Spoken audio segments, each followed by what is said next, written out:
comandante Marcial, entonces hubo una gran represión en contra de los verdaderos comandantes de campo, los que sí lucharon con toda la valentía que caracteriza a los salvadoreños. Desgraciadamente ellos, tanto como mucha gente del pueblo, estábamos totalmente engañados y la guerra era de desgaste. Por eso es que había un famoso comandante que la prensa lo hizo famoso como el gran estratega de la guerra. Este señor emboscaba a los soldados, mataba camionadas de soldados, y eso me consta porque yo trabajé en una funeraria donde llevaban a toda esa gente. Montones de soldaditos que morían emboscados. Pero ¿y cómo no iba a suceder eso?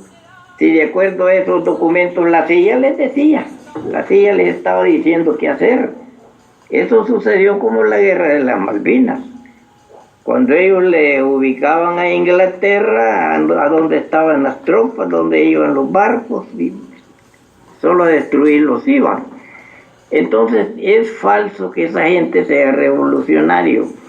Parece, y hay que decirlo, que de acuerdo a esos documentos fueron siempre instrumentos de la Central de Inteligencia de los Estados Unidos.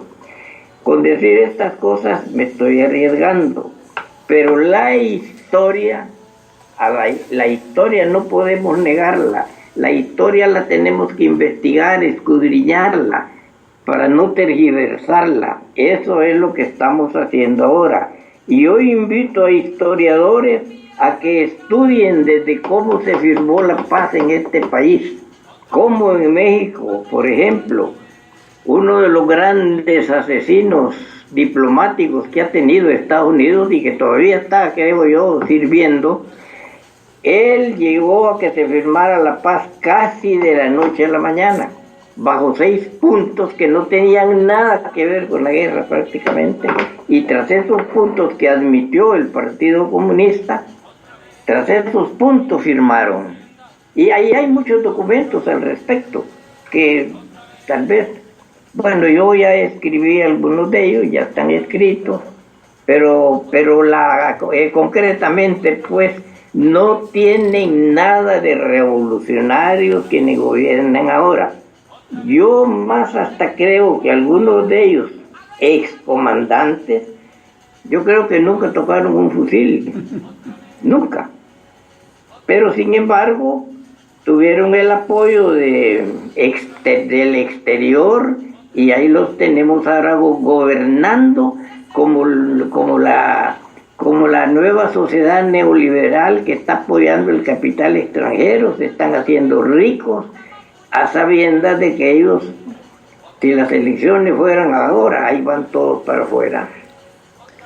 Bueno, para nuestra audiencia global, un recordatorio: estamos aquí en directo desde los Estados Unidos de América con la línea de El Salvador. Estamos ya iniciando esta serie que empieza hoy el 2016, enero, que primera parte de la serie El Salvador, un nuevo amanecer, de cara probablemente a lo que pudiera pasar en las coyunturas del 2018 y 2019, en donde se va a estar sometiendo al país a otra ronda electoral que marcaría quizás las próximas décadas del futuro, ¿no?, de quién ganaría o perdería en esas elecciones. Pero de regreso a lo que estaba exponiendo nuestro presentador, y aquí hay que ponerlo en el contexto de este ex agente, de hecho, de la Agencia Central de Inteligencia, que se llamaba Philippe Aviv, que por cierto, pues, hace unos años dejó de existir, pero es un ex agente que estuvo mucho tiempo como responsable del trabajo de la Agencia Central de Inteligencia en Latinoamérica, y estuvo en países como México, como Perú, como Bolivia, como Argentina, Guatemala. Entonces es un personaje que, uno de los más expertos en lo que es la Agencia Central de Inteligencia y su trabajo en el área latinoamericana, y lo que nos está mencionando aquí nuestro presentador, se lo hemos ya escuchado y leído en estos libros, a este ex agente que tuvo que ir a vivir al exilio, porque acá lo iban en Estados Unidos tenía orden, no solamente de arresto, sino que de asesinato. Entonces tuvo que ir a pedir asilo en varios países y terminó muriéndose allá en La Habana, Cuba, asilado, con pasaporte nicaragüense, porque no podía ni tener ya su pasaporte estadounidense. De todas maneras, las declaraciones de este ex agente coinciden bastante con lo que nos está diciendo acá nuestro presentador, y quisiéramos preguntarle a nuestro presentador qué opina al respecto, que este agente de la Agencia Central de Inteligencia en sus libros sí dice que uno de los agrupamientos, una de las instituciones, uno de los elementos más importantes en Latinoamérica y que ha quedado, que es de los más penetrables en América Latina, han sido los partidos comunistas. Dice Philip Aviv que la Agencia Central de Inteligencia ha penetrado y penetra en todos los partidos comunistas de Latinoamérica, sin excepción. Entonces, poniéndolo en el contexto, Salvador Duarte, quisiéramos saber su opinión, porque me parece que en El Salvador la élite que se ha adueñado del partido FMLN, coincidentemente, son miembros del Partido Comunista. Bueno, yo siempre he dicho, porque nos dimos cuenta ya a través de los años de haber creído en el Partido Comunista, que nunca fue comunista, nada más de nombre. Pero ahí, para mí, pues, y de acuerdo a un poco de historia que está escrita ya sobre el Partido Comunista, parece que el Partido Comunista fuera producto de lo que ahora le llaman supracapitalismo, porque la historia nos está indicando, por ejemplo, que Trotsky fue uno de los agentes de Rockefeller. Rockefeller incluso lo mandó a Rusia de Nueva York con dinero para que él se encargara de que el proceso revolucionario no fallara, peleando el comunismo una persona como Rockefeller. Es decir, lo que ellos querían era votar al zar. El objetivo de todo esto, de acuerdo hoy a datos históricos, es el petróleo y, por supuesto, las grandes riquezas que en esa época tenía Rusia y que no estaba explotada. Pero aquellos que nos decían de que era un paraíso terrenal prácticamente, ¿verdad? Nosotros lo creíamos, pero la verdad era otra. La verdad no era esa, ni siquiera cerca. En Rusia jamás, en el gobierno ruso jamás hubo un obrero o un campesino, nunca.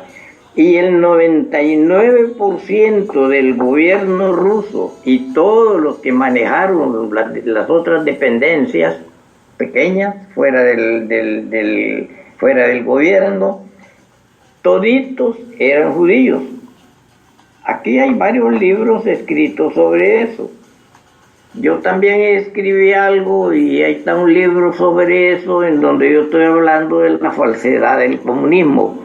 Pero no el comunismo como doctrina, sino la palabra que usaron, socialismo y comunismo allá en Rusia, porque la Rusia era una unión de repúblicas socialistas. Ellos no mencionaban el comunismo, pero se suponía que a eso iban, una sociedad sin clases.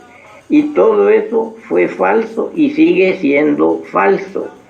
Aquí hay que decirlo, pero uno de los grandes hombres que nos engañó a nosotros los trabajadores fue el secretario general del Partido Comunista.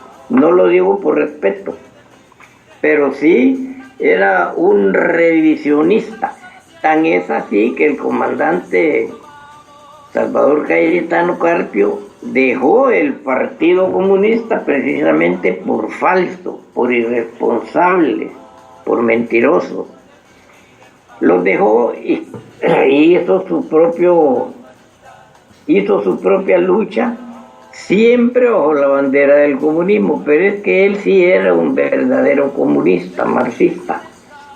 Así que aquí todos los que tenemos ahí sí pueden ser comunistas, pero comunistas que están tratando de imponer el supracapitalismo, y la prueba de ello es quién hizo llegar al frente a su candidato a la presidencia de la República, un hombre que yo le puedo llamar sionista, o sea, los hombres que quieren gobernar el mundo, los que quieren poner su propio rey, y estos le ayudaron al partido, todavía Partido Comunista en esa época, le ayudaron para que llegara al poder. ¿Y cómo íbamos a creer que un millonario le iba a ayudar al Partido Comunista para que le quitara todos sus bienes? Eso era imposible. Sin embargo, eso sucedió. Entonces, concretamente, analizando la cuestión, en el país han habido buenos comunistas, pero a esos los marginó el partido revisionista estalinista, que ese es el que ha gobernado en todo el mundo. Y para ellos, cualquier revolución que se diera en el mundo, esa revolución, si ellos no la dirigían, la combatían. Entonces lo mismo está haciendo el Frente aquí. Si un sindicato no está bajo la doctrina de ellos, lo bloquean. Y así está funcionando este partido. Y no puede funcionar de otra manera, pues ahora ellos ya piensan como piensa un rico, un hombre que vaya a alcanzar la meta de millonario, así piensan ellos. Entonces a los pobres no les importa.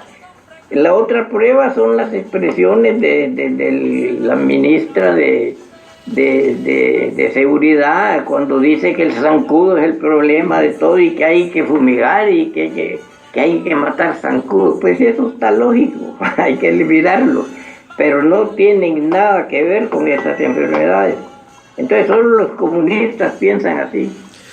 Para mí pues no son comunistas, es más, nunca fueron, porque un hombre que verdaderamente sea comunista y luche por la eliminación de las clases, ese hombre no va a cambiar jamás, pues.